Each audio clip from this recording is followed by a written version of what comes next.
And we're back. JSH Coaching is a company that's offering both individual and group business consulting, leadership, and life coaching. Our next guest has created space for leaders, creating a safe and encouraging environment where they can actually gain confidence, overcome emotional uncertainties, and master business as well as professional challenges and personal challenges, I should say. Well, here to share more is the founder of JSH Coaching, Jennifer Heslop. And Jennifer, good to have you. Nice to be here. Good morning. Good morning. And I guess when we talk about coaching, particularly in a pandemic and with all that's going on and in the face of uncertainty, some coaching is really necessary. Give us a little bit about your work right now. Um, it's definitely changed a little bit. COVID definitely has impacted a lot of our mental, emotional health, and as well our pursuits. I think when you have something like COVID happening, you start to question everything.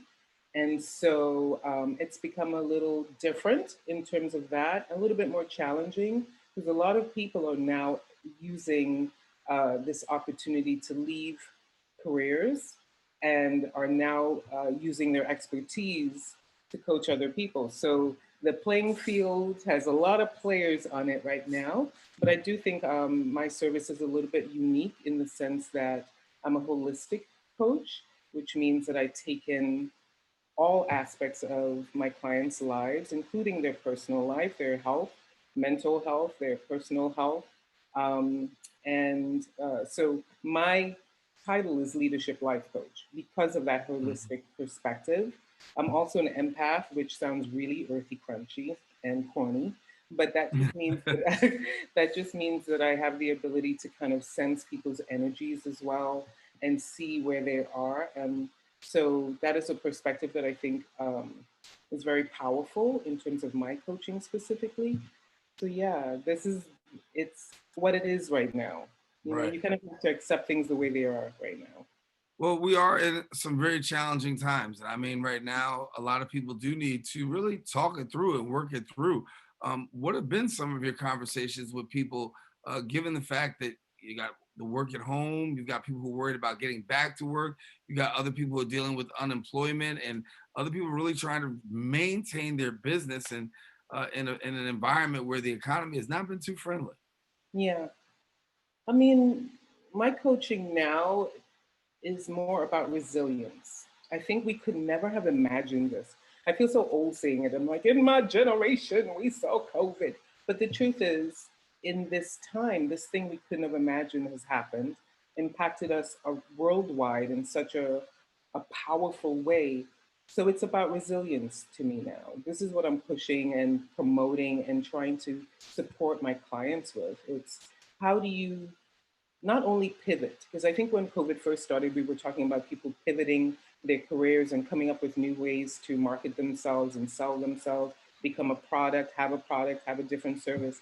Now it's about resilience. It's this idea of having a sense of flexibility, understanding where you are in the scheme of things, and that's having to do with self awareness, knowing what your challenges are, and how to become a little bit more prepared, not for another pandemic, but this was an opportunity for us to really look at what we need to move forward. Do we need to elevate our skill set? Do we need to get a little bit more education? Do we really need to be pursuing the goals that we've always had? COVID was a real life kind of like life or death situation. And when those happen, we look at our lives and go, well, what the heck am I waiting for? So that's what I support my clients with. I'm like, okay, come on. We're still alive, thank you, God. Because my motto is until it's over, it ain't over. And ain't Mhm. nobody telling me it's over until I decide it's over. But it's about let's get a plan going and at least let's just incrementally keep moving forward towards your goals.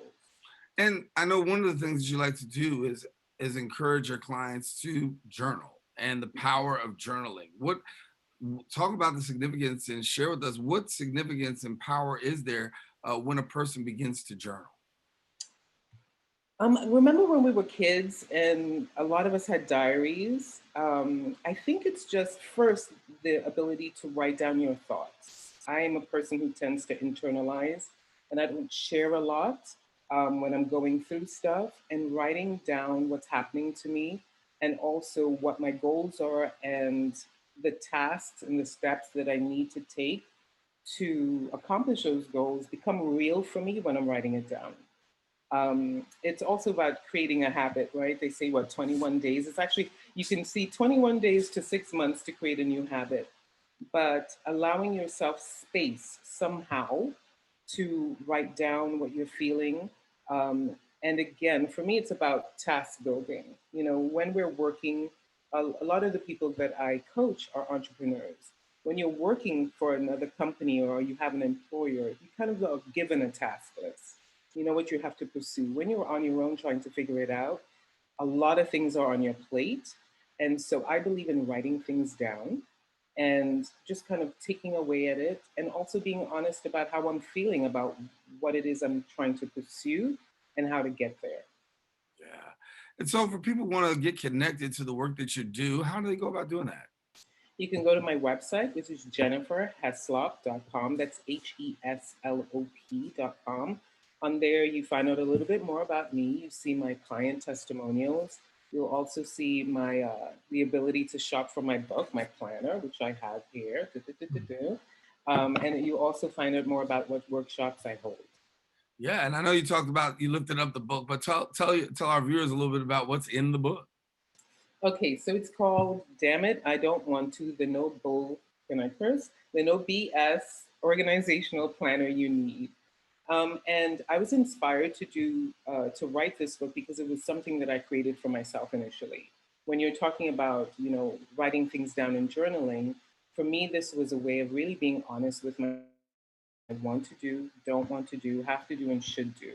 So I created this unique process for myself of kind of like shuffling things around constantly. So I have to deal with what's on my plate. A lot of us spend a lot of time avoiding things that we have to do, mostly, I think, out of fear as well. But I was tired doing that. It was becoming detrimental to me. And just in terms of maturing and trying to figure out this life thing and how to do it better, I decided to offer it to other people as a guide and support and accountability tool, so that you say what you want to do, you write down what you want to do, you deal with how you're feeling about it, and then you force yourself to come around. It never comes off the page. You have to deal with this thing that you keep avoiding. Well, great opportunity for some advice there and really to help people through. Jennifer, glad to have you here on the show, and thanks for being with us. Thank you so much. I appreciate it. All righty. Jennifer Heslop, our guest here on Open. Now, for more information, you can visit her website, jenniferheslop.com. And then, of course, follow her on Facebook at Jennifer Heslop.